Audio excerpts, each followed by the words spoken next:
भक्ति भजन चैनल में आपका स्वागत है। आज हम सुनेंगे ज्येष्ठ पूर्णिमा वट सावित्री व्रत कथा। वट सावित्री व्रत का विशेष महत्व है। मान्यता है कि इस व्रत को रखने से पति पर आए संकट चले जाते हैं और लंबी आयु हो जाती है। यही नहीं, अगर दाम्पत्य जीवन में कोई परेशानी चल रही हो तो भी इस व्रत के प्रताप से दूर हो जाते हैं। सुहागिन महिलाएं अपने पति की लंबी उम्र और सुखद वैवाहिक जीवन की कामना करते हुए इस दिन वट यानी कि बरगद के पेड़ के नीचे पूजा अर्चना करती हैं। इस व्रत को लेकर काफ़ी मतभेद है। स्कंद पुराण का भविष्योत्तर पुराण के अनुसार ज्येष्ठ मास के शुक्ल पक्ष की पूर्णिमा को यह व्रत करने का विधान है। वही निर्णय व्रत आदि के अनुसार ज्येष्ठ मास की अमावस्या को व्रत करने की बात कही गई है। तिथियों में मतभेद होने के उपरांत भी इस व्रत का उद्देश्य एक ही है। कई महिलाएं इस व्रत को ज्येष्ठ मास की त्रयोदशी से अमावस्या तक करने में विश्वास करती हैं और इसी प्रकार शुक्ल पक्ष की त्रयोदशी से पूर्णिमा तक करती हैं। जो भगवान विष्णु की पूजा करते हैं ज़्यादातर इस व्रत को पूर्णिमा में करते हैं। इस दिन सावित्री और सत्यवान की कथा सुनने का विधान है। मान्यता है कि इस कथा को सुनने से मनवांछित फल की प्राप्ति होती है। पौराणिक कथा के अनुसार सावित्री मृत्यु के देवता यमराज से अपने पति सत्यवान के प्राण वापस ले आई थी। वट सावित्री व्रत के दिन ही शनि जयंती भी मनाई जाती है। वट पूर्णिमा व्रत से जुड़ी कथा। अश्वपति नाम का एक सच्चा ईमानदार राजा हुआ करता था। उसके जीवन में सभी तरह का ऐशो आराम सुख शांति थी।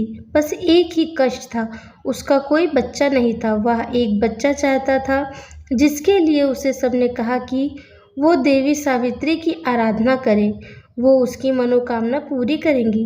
बच्चे की चाह में वह पूरे 18 वर्ष तक कठिन तपस्या करता रहा। उसके कठिन तप को देखा देवी सावित्री खुद उसके पास आई और उसे एक बेटी का वरदान दिया जिसका नाम सावित्री रखा गया। जब ये लड़की बड़ी हुई, युवा अवस्था में पहुंची तो खुद अपने लिए अच्छे जीवन साथी तलाशने लगी, जिसके बाद उसे सत्यभामा मिले। लेकिन सत्यभामा की कुंडली के अनुसार उसका जीवन अधिक नहीं था। उसकी 1 साल में मृत्यु लिखी थी। सावित्री अपने पति सत्यभामा के साथ एक बार बरगद के पेड़ के नीचे बैठी थी। सावित्री की गोद में सर रखकर सत्यभामा लेटे हुए थे। तभी उनके प्राण लेने के लिए यमलोक के राजा यमराज अपने दूतों को भेजते हैं, लेकिन सावित्री अपने प्रिय पति के प्राण देने से इनकार कर देती है। यमराज कई लोगों को भेजते हैं, लेकिन सावित्री किसी को भी अपने पति के प्राण नहीं देती। तब खुद यमराज उसके पास जाते हैं और सत्यभामा के प्राण मांगते हैं। सावित्री के मना करने पर वे उसे इसके बदले में वरदान मांगने को कहते हैं। सावित्री अपने सास ससुर की सुख शांति मांगती है, जो यमराज उसे दे देते हैं, लेकिन इसके बाद भी सावित्री अपने पति को नहीं छोड़ती और साथ में जाने को बोलती है, जिसके बाद अपने माता पिता की सुख समृद्धि मांगती है। यमराज वो भी मान जाते हैं, लेकिन सावित्री फिर भी उनके पीछे पीछे उनके आवास में जाने लगती है। तब यमराज आखिरी इच्छा उससे पूछते हैं।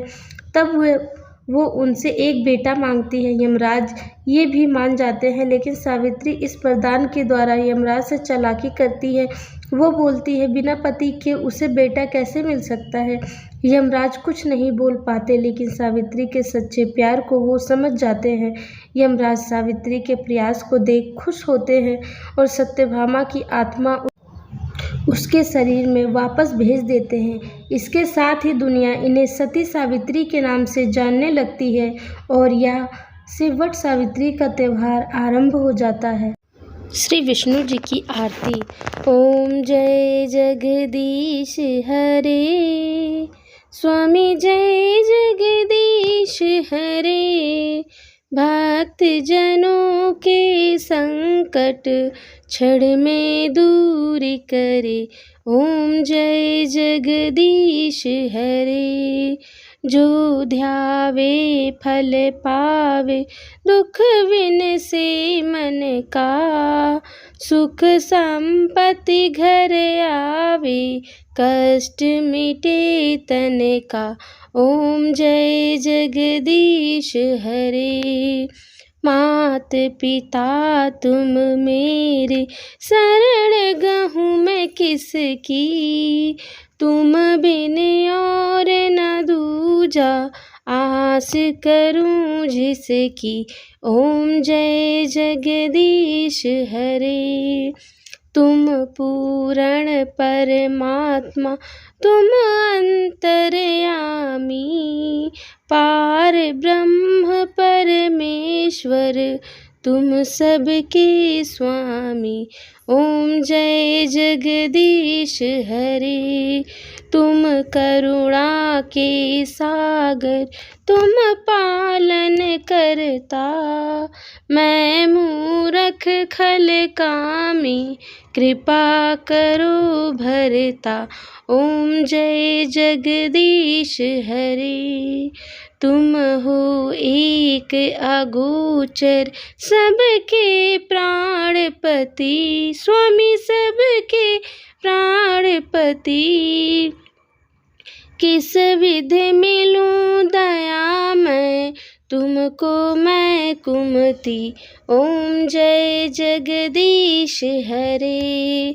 दीन बंधु दुख हरता, तुम ठाकुर मेरे, करुणा हस्त बढ़ाओ, द्वार पड़ा तेरे।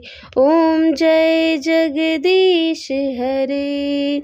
विषय विकार मिटाओ, पाप हरो देवा, श्रद्धा भक्ति बढ़ाओ, संतन की सेवा। ओम जय जगदीश हरे।